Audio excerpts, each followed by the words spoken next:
Hi, I'm Lynda Dean. I'm the owner-operator of Elgin Ghost Tours. Elgin Ghost Tours is one-person business, so apologies, I can't be everywhere at the same time. I have a very small selection of tours that I do around Elgin, 99% of the time focusing on the history, but also including myths, legends and ghost stories, of course.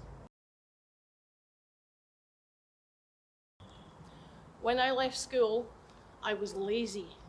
I sat on my backside for a year and then I got my first job and I was hooked. I was a childminder, babysitter, live-in nanny until I was 21. Well, I wasn't happy with that. Then I started in retail. At 21, I was being told I was far too old to be applying for full-time work. And all I ever got was sick cover or maternity cover. Then in 2002, I got my current job, which is with the biggest tourism firm in Scotland. And I'm a seasonal with them and have been since 2002. With being a seasonal, come the 1st of October, you're unemployed every year and start again every April.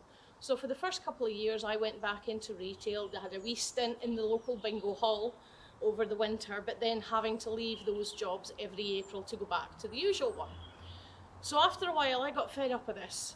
And I was speaking to my friends, because I didn't want to go back onto the dole, for want of a better way of putting it. And my friend said, well, whenever we're out, you're always pointing out certain buildings and this was important in that way and things like that. Why don't you use that? And that was when Elgin Ghost Tours was born. I founded the Facebook page in 2010, but I'd already been trying to run the tours for 2 years before then, but it was like one every 3 months because I couldn't afford advertising. Now, it's really picked up.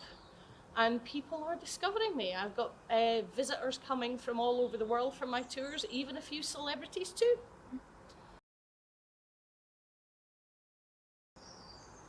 Favourite thing about the work that I do is meeting all kinds of people.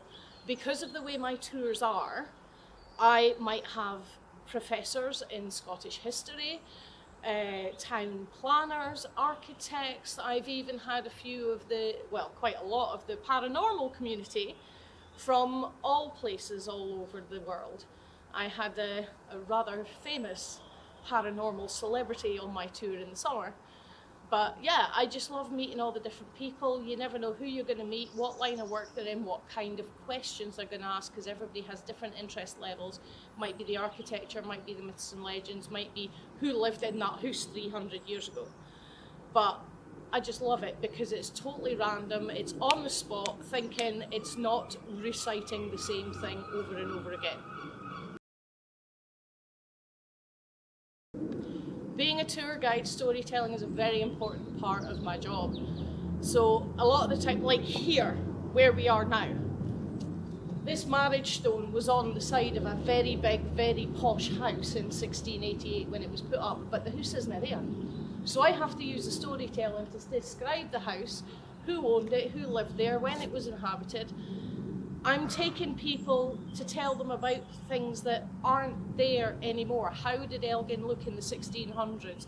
What was life like, you know, before plumbing and before streetlights and things like that? What did Lady Hill Castle look like? So storytelling is very important. And again, you have to tailor it to your audience. So you might have a bunch of school kids, in which case you leave out all the architectural details. But you might have a bunch of college professors in which you try and put in as many details as you can. But the trick is being able to tailor what you're saying and how you're saying it to your audience.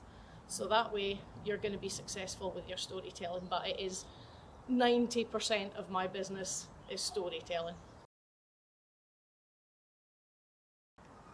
Considering coming into tourism and things like that, number one, be confident. You don't have to feel it as long as you can fake confident.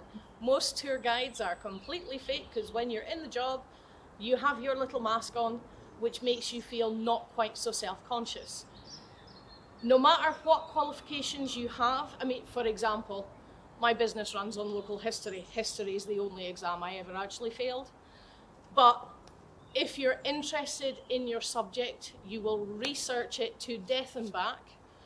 Once you've researched it and know all you need to know about it, go forward with it. With tourism, be able to speak to people of all different abilities, ages and ethnicities or whatever. Everybody's just a person, but learn to tailor how you're saying it so that everybody can understand depending what level their understanding is at.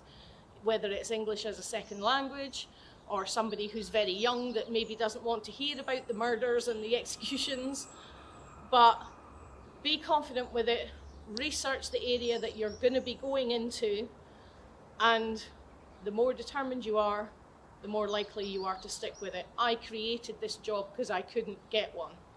So if I can do it, you can do it.